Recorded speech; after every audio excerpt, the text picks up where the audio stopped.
Good afternoon. I am Cadet Colonel Serenity Crenshaw, and I am the Battalion Commander at Cass Technical High School's Renegade Battalion, and I also serve as the Corps Commander for the Detroit Public Schools Community District JROTC Corps staff. My fellow cadets and I have asked members of the Michigan National Guards if we could interview them to ask questions about military life, careers, personal stories, and those very hard questions that matter to us. Alongside myself on the interviewing board, we have Cadet Second Lieutenant Promotable Asia Bryant, Cadet Second Lieutenant Promotable Donasia Whitley, Cadet Lieutenant Colonel Harrison Haywood, and Cadet Sergeant Tyra Boyer. Our first guest this afternoon is Lieutenant Colonel Helen Harris from the Air National Guard. Before we begin the interview, I would like to ask Lieutenant Colonel Harris to introduce herself and say our opening remarks. Everyone, thank you all for coming, and I'm just so honored to be a part of this initiative. I too am a Cass Tech graduate. Yay, me. Just real excited to pass on words of wisdom and anything that I can do to help you all with your careers. And again, as Sergeant Thompson said, no question is too hard. And what you'll find with me is I will give you the real story. I am not known for my sugarcoating, but I think it's important because we all have our journeys, and I just want you all not necessarily to follow mine, but at least be aware of some of the pitfalls and the obstacles that you may encounter. And I will never say, I've been in for 35 years. And it can't be bad if I've done it that long. So that's all I'll say about that. But having said that, I'm ready to get started because I'm excited. And you may have to stop me from talking because I just want to just share all my information, just hand it over to everybody. So I'm ready to get started. Thank you very much. Myself and the rest of the cadets have prepared 3 questions each to ask our interviewee. Our first question you kind of answered, so I will have the second part prepared as well. So what DPS High School did you attend and graduate from, and did you participate in the JROTC program? In my mind, there's only one high school in DPS, Cass, and I did not participate in the ROTC program. As a matter of fact, it was never presented as an option. And I knew very little about the military itself, with the exception of my dad, who was a Vietnam vet, and those stories weren't good. So his stories certainly were not encouraging to make me want to join the military. Thank you. My second question is about basic training. As I have enlisted in the National Guard, I would like to ask you, is basic training as mentally and physically demanding as people typically think? It can be, but you have to go in with the mindset. For me, the mindset, number one, there is an end date to it. And number two, their objective, I always felt the objective was to break you down as an individual and then build you up as a team. That was for basic training. And once I got that in my head, I knew this is going to end. And at the end of the day, we're going to be all one team. And me as an individual, I'll function as an important part of that team. Thank you. And my last question is, was there a time you felt as if you didn't belong or was discriminated against because you are a woman, an African-American woman in the military? Oh, absolutely. Every day. Absolutely every day. But, and as I said, I've been in 35 years, and every day I feel like it is my charge to help overcome that. I could have quit a long time ago, but every time I say I'm going to quit, I lay out on the bed and I get up and go, oh, heck no, I still got fight in me, because I want to make it better for individuals like you all. So you don't have to experience some of the same things. But yeah, it's a challenge every day. Thank you so much. That concludes my 3 questions. I will be followed by Cadet Second Lieutenant Promotable Asia Bryant. Good afternoon, Colonel Harris. I'm Second Lieutenant Promotable Asia Bryant.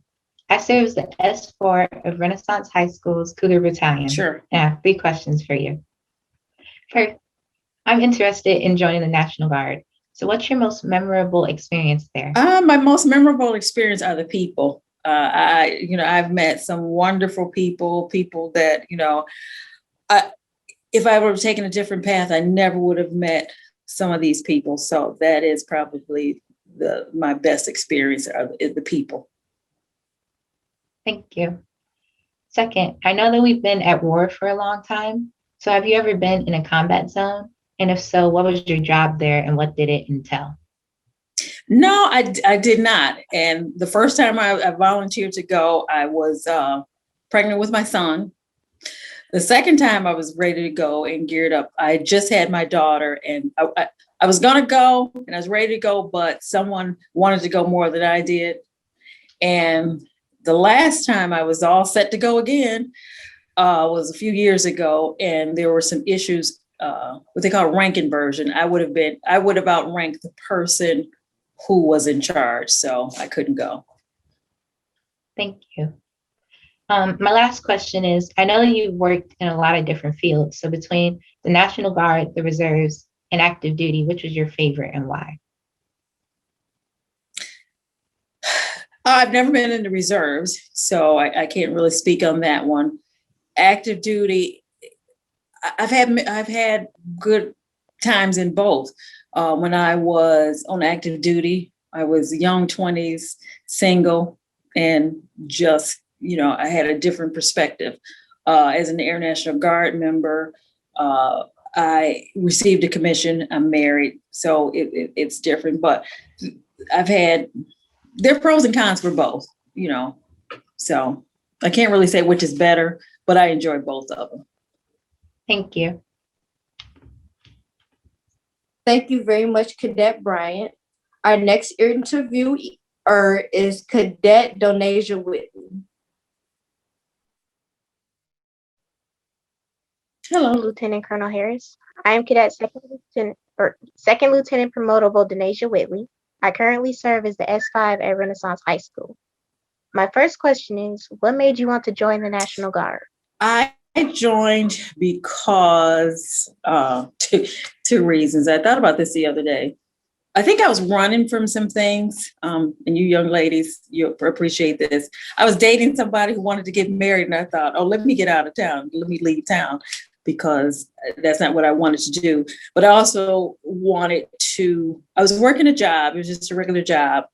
And I knew education was important. And I felt like the military offered me the educational benefits. So that is what I really was after, was the educational benefits, because I knew I couldn't just work a regular job. I'm from Cass Tech. We don't do regular. So it was time to go do something different. So. Mm-hmm. Thank you. And my second question is, what was the most appealing aspect of the job you selected in the National Guard? I work in personnel, and when I was they've changed the name. That's why I'm stopping. It was the military personnel flight, and we covered once they merged it, it became the Force Support Squadron, and under that umbrella, you have personnel, you have services, which is the food piece, and I feel like under that one umbrella, I knew I was going to live in a good place. I was going to eat well. And if something happened to me, my paperwork would be done and I'd be buried right, because everything was under the Force Support Squadron. So, yeah. Thank you. And my third and final question is, how does the National Guard differ or align with the stereotypes perpetrated by the media? I don't think that people really understand that we do a real mission. I think that when I worked in the civilian capacity, because I worked at Ford, I worked at Chrysler, they saw it as a weekend warrior. So when they saw me, I was back to regular Helen Harris. So, and it didn't seem to impact me, but they seem to think that, oh, I just had a weekend of play. But the reality is, it is a real mission, and we do serve our country. We do. Thank you. Well, Thank you, Cadet Second Lieutenant Whitley. She will be followed by Cadet Lieutenant Colonel Harrison Haywood. Hi there. I am hello.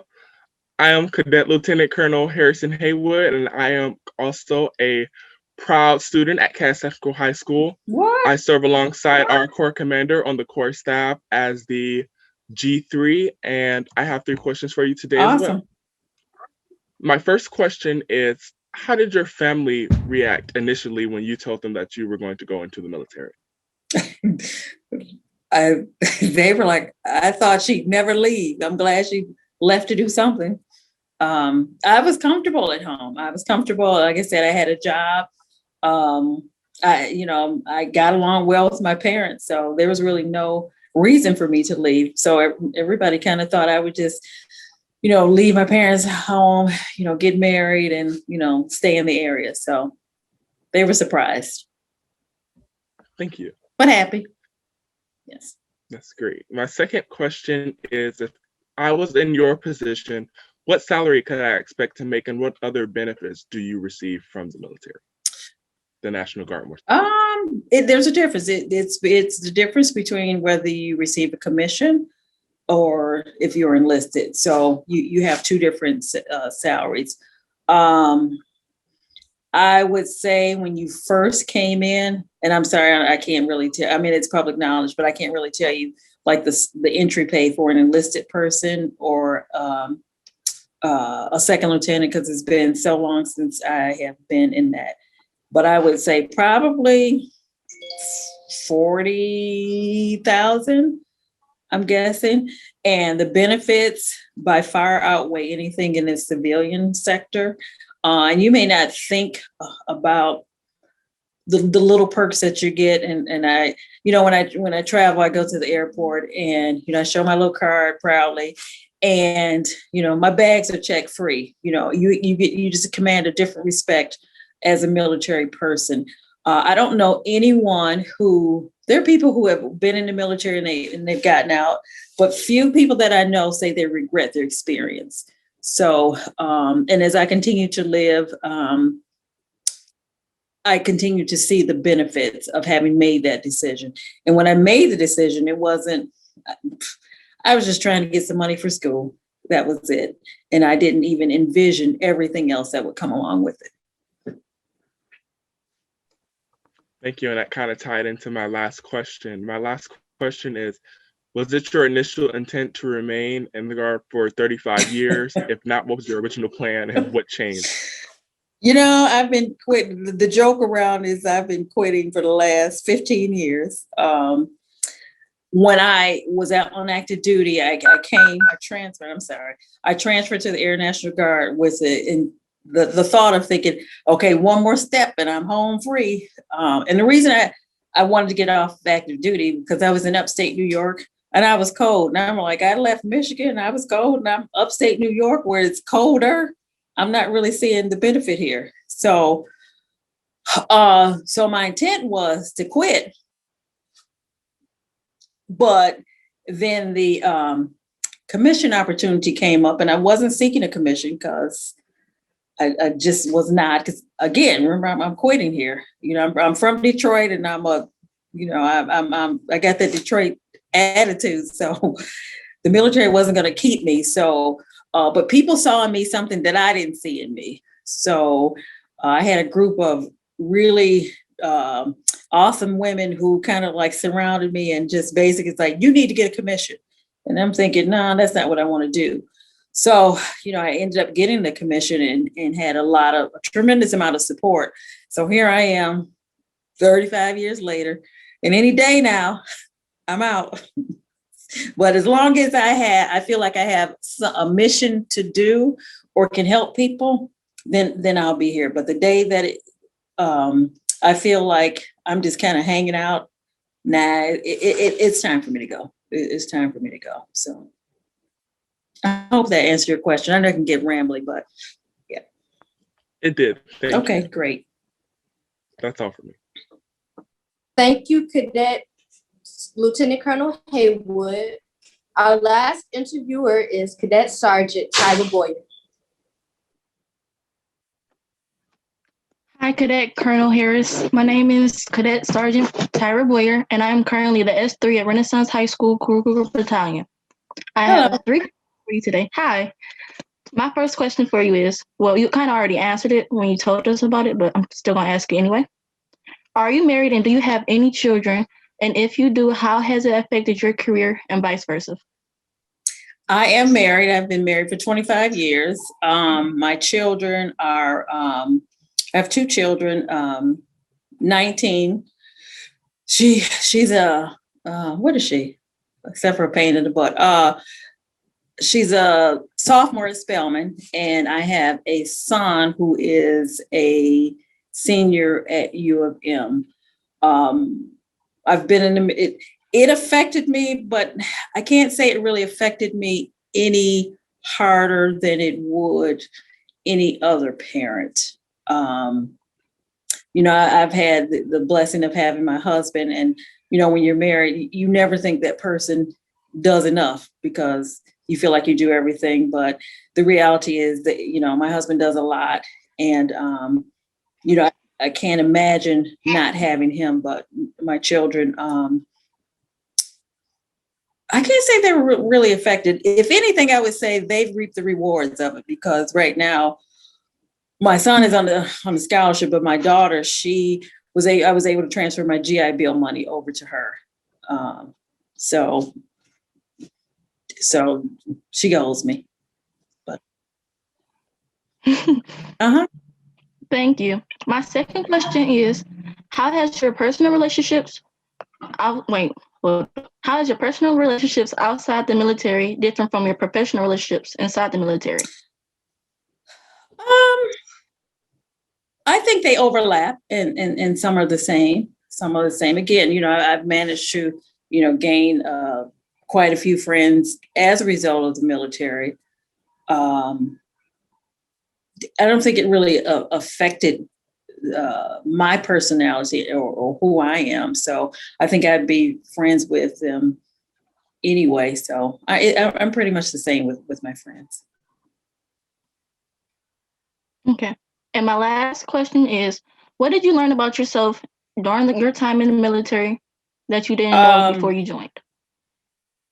That I'm stronger than I thought I would be, and I have a passion that I never thought I would have. I mean, I grew up, I'm the youngest of 5, and I probably consider myself to be selfish. And when I say selfish, not necessarily in a bad way, but just, you know, all about me. But probably 10 years ago, a young lady was retiring, and I said to her, "Oh, I'm kind of jealous that you're going." And I said, "I need to go too." And she said, "No." And I said, "Well, why can't I go?" And she said, "Because everybody sees you as a voice of women and minorities." And I go, "Well, when did that happen?"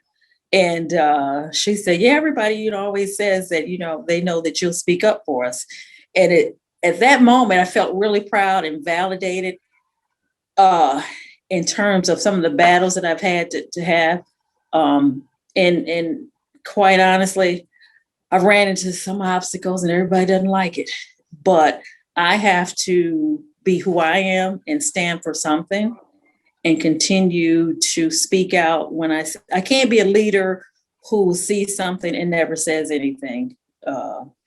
So that's got me in a lot of trouble, but I would do it all over again. So, Thank you.